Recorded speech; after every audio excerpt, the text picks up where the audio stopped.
Welcome back to the channel. This is part 5 of building a full-size Treadwell droid, and this video is all about the arms.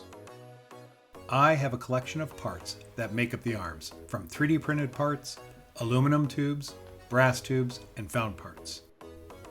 This part was used on the original Treadwell. It is a pickle fork, and I got this from Amazon. They are still available today as they looked back in 1977. This is the arm hanger I made for the first Treadwell that I built. I modeled it based on the very grainy pictures that were available back then. It is a little thin and can break very easily. So I made lots of backups of this part. For this version of Treadwell, I wanted that part to be a little bit more robust. As you can see, this version is thicker and hopefully more resilient. I have STL files of both versions if anyone is interested. Just hit me up and I'm happy to share them.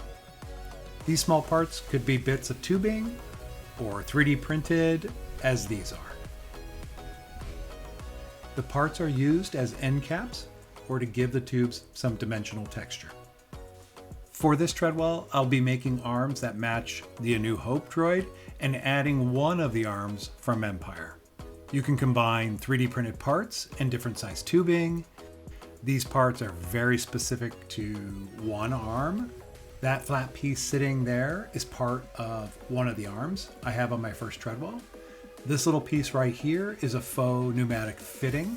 The original Treadwell, built for the first film, used pneumatics to move the arms and extend the mast. So I made some faux pneumatic fittings and parts to match the original droid. I am not making anything move pneumatically. I just wanted the illusion that they would work. I have 3D printed parts, various tubing of different sizes and materials, and some found parts. All arms in this build are static, however, they can be positioned or posed as necessary. This is truly a mixed bag of parts. I've made several arms for the various Treadwells that I have built. This one is a little saw that I scratch built. This arm is on my first Treadwell and it started its life as a soldering iron. These arms I will show how to make today. This 3D printed part is the hanger for each of the arms. As I explained, I made them a little bit beefier. Some are printed in ABS and some are printed in resin. I'm experimenting with which ones will be easier to finish and will be the strongest. I first plan out what size the tubes I'm going to use. Most of the arms are anywhere from 12 inches to 18 inches in total length. I start off by measuring and cutting the tubes for all the arms. I use a tube cutter, but you could use a Dremel or a saw to cut the tubing. The tubing can be made of plastic, brass, or aluminum. Here are all the parts for the first arm. There are several 3D printed parts and a couple of tubes. This particular arm is the one I like to call the Grogu arm. This arm was in a close-up shot of Grogu while he stood on Treadwell and held onto this arm. Initially, I'm doing a dry fit of all parts on each arm. This way I can check if I have all parts I need to build each arm and to make sure that I sanded the connections enough for everything to fit together. I have not done any finish sanding or prep, just worked on the area where things connect. This fitting attaches directly to the hanger that we mentioned earlier. It is pressed onto the end of the aluminum tube. This second part is the 3D printed detail piece that is placed on the opposite end. These two parts fit together. I modeled them so that I could paint them separately. Drilled a hole through the aluminum tube and into the brass tubing. The brass tube has a little bit of threading on it for a set screw to bite into and tighten on the brass. This arm will be completely dismantled, sanded, painted, and put back together. I'm including the hanger and making sure the hanger and end fitting fit together. The next arm is a replica of an arm found on the original Treadwell. It is a claw or gripper arm, and I thought it would look good on this one as well. I will change the locations of some of the arms to help make this droid different. The base of the hanger has a curved back so that it contours to the shape of the mast. The hanger is bolted through the plastic and into the aluminum. Every arm will have one of these hangers and some arms will have two. I'm using aluminum for both tubes. The lengths of the individual tubes vary slightly. This arm is a little bit longer than the previous arm. Also, this arm has a faux pneumatic fitting. A 1/4-inch piece of plastic tubing can be inserted. Opposite the hanger on the aluminum tube is a small detail piece. This little part helps make the aluminum tubes visually interesting and adds texture to the arm. The claw on this arm is an extra claw from my first Treadwell.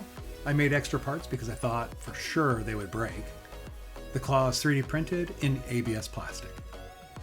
This part never broke, so this backup claw is already painted and weathered.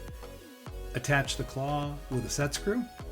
I'm using a flathead screw to attach the two aluminum tubes together.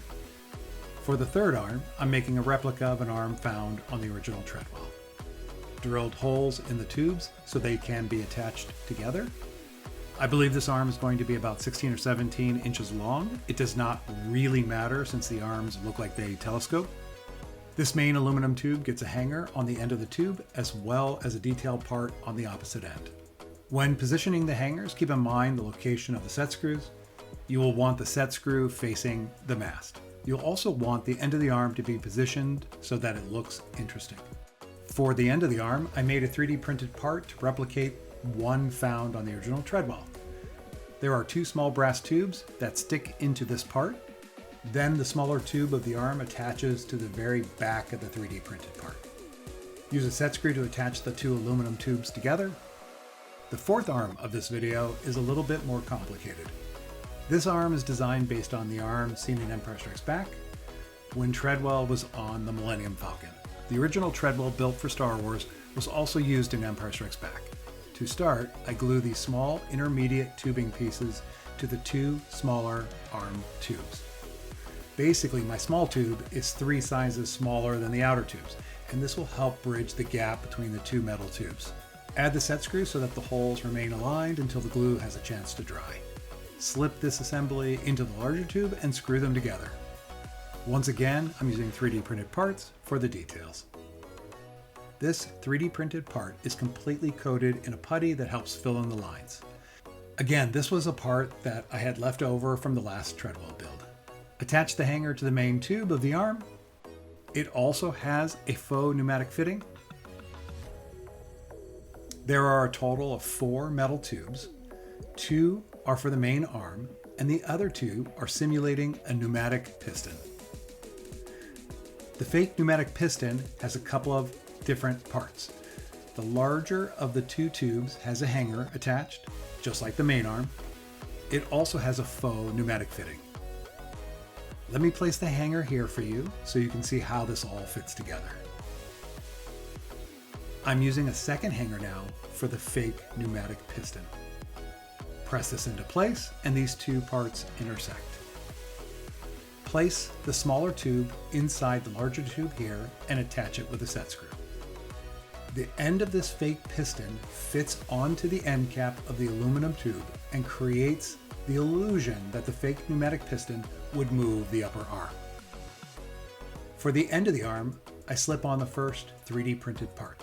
This big part here has a hole for a 1/4-inch plastic tube to be inserted. These last 2 parts look like a little radar dish of some sort, or like the barrel of a 1950s laser gun. This section of tubing will be attached once again with a set screw. Again, this is just a dry fit for all parts to make sure everything fits together. I'm essentially prepping everything for glue, sand, and paint. For the 5th arm, I am making a replica of the practical arm on the original Treadwell. This arm uses a pickle fork as the gripper. There are several 3D printed parts for this arm. Again, I have 4 metal tubes, just like the previous arm. There is a main arm with 2 tubes and a fake pneumatic piston with the other 2. None of the arms will actually work, however, they can be posed. Some of these parts are freshly printed in white ABS, printed in black ABS, printed in resin, painted, or just have Bondo applied. Again, I'm using leftover parts from my previous Treadwells. Just like the others, I'm putting the hanger on the main tube. This arm also has a fake pneumatic piston, and I'm attaching a hanger to it as well. The main arm has this thin piece of tubing, which is attached to this funky looking 3D printed part. This part holds the pickle fork. Both the arm and the fake pneumatic piston need faux pneumatic fittings. This arm has two. Again, this arm was a practical pneumatic arm on the original Treadwell. It had an air inlet on both sides of the piston to allow it to move back and forth. This fake pneumatic piston had only one fitting. Now for the pickle fork. The only thing we need to do for the pickle fork is remove the wooden handle. Using a pair of pliers, crush the wood and then pull it off. Just be careful not to damage the pickle fork in the process. Notice the pickle fork still works. We do not need it to work, obviously. We just need it to look like a claw hand. The pass-through holes for some of these 3D printed parts, depending on what size you make them, usually need to be drilled out. I find that my fittings, or anything that needs to fit inside something else, is a little bit smaller once it is printed. You can either adjust for that in the print, or in the case of a hole, simply drill it out. Then the pickle fork slips right into this part. There is a piece of plastic tubing that goes over the back of the pickle fork. This small white part slips on the end of the larger tube of the arm. The fake pneumatic piston gets the mated part, and those parts are screwed together. The main part of the arm gets attached like this. We attach the two 3D printed parts together. The pneumatic piston, because of the way it sits on the Droid, doesn't need a set screw. Because of the smaller tube can slide into the larger tube, it allows the arm to be posable. Now onto the high-speed montage of disassembling, sanding, cleaning, gluing of the small parts, priming, and painting the aluminum base coat to all 5 arms.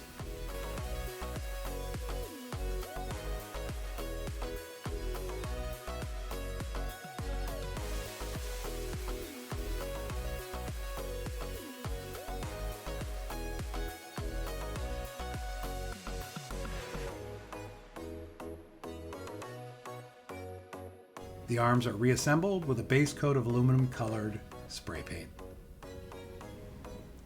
I will add a black accent color prior to weathering the arms. The black I'm using is a matte black acrylic paint. On the Grogu arm, I am painting this little part on the back of the very end of the arm. On the arm with 2 prongs, I am painting the whole center section of that arm, using a detail brush to get in close to the other areas and trying not to get paint on anything else. The arms are going to be weathered ultimately, so it's not hypercritical if you get paint on other things. The neater you are, the better. Painting this little half dish, painting the inside and outside of this part. With the black done, I'm mixing a couple of metallic colors, making a muddy, grayish, dirty looking paint. Paint the parts that slide in or look like they slide into another part. This gives the parts a little bit of that grime or grease look. To weather the arms, I'm doing a wash of black enamel paint with a mineral spirit or white spirit. The mineral spirit waters down the enamel paint to a thin wash. This will allow the color to streak and form drip marks on the part. This is used on smaller models to highlight panel lines. By mixing your own washes, you can control the heaviness of the color. This wash is used to weather all of the arms and make them look a little bit more metallic. Since I want the paint to drip down with gravity, I am hanging the parts on a wire in the direction in which they will be hanging on the Droid. I am painting and weathering the arms prior to attaching them to the Droid so that I know each arm is completely coated with the wash and dirt. I'm adding different thicknesses of the wash to each arm so some look extra dirty and different. If I was to do this on the Droid, there is a potential that I could miss parts of any arm. With this piece hanging down, it will pool in certain spots and it will look like dirt or grime that is dripping off the arm. Everything gets painted, even the attachments to the mast. All the arms are hung to dry. You can see how the paint has left drip marks and pooled at the edges. The mast is attached to the body of the Droid. to attach each hanger to the mast, we need to drill and tap mounting holes. There are 4 holes for each hanger, and each hole needs a screw to hold it in place. The plan is to drill out each hole and tap a 440 thread into each hole.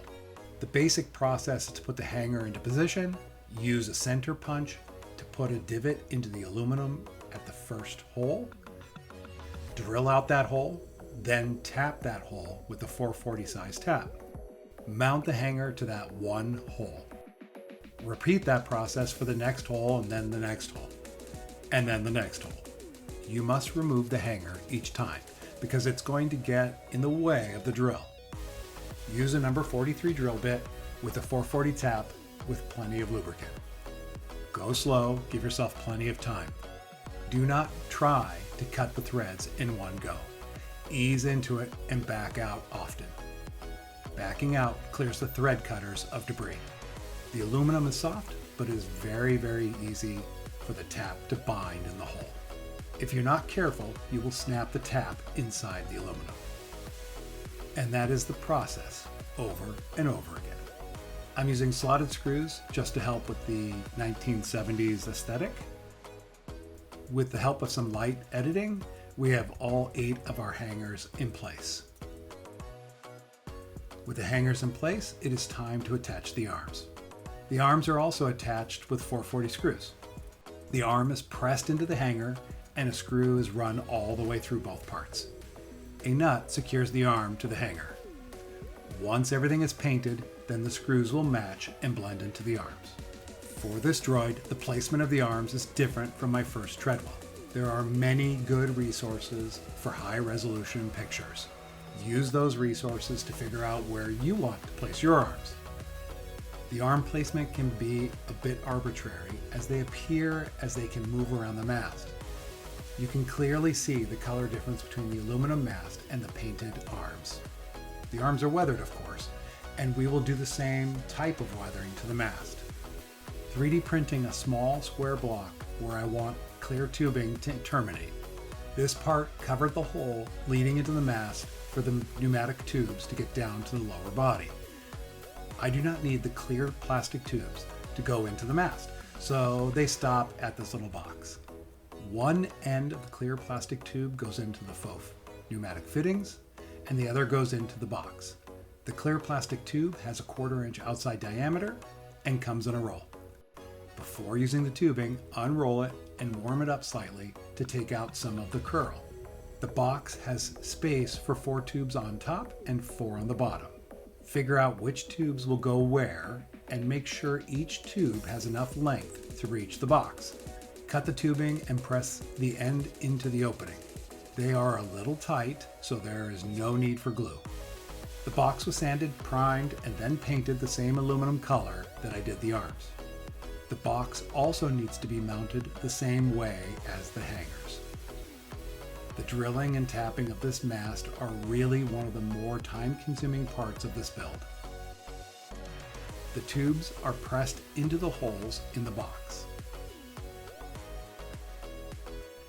The arms and all the elements of the arms give the droid wonderful texture.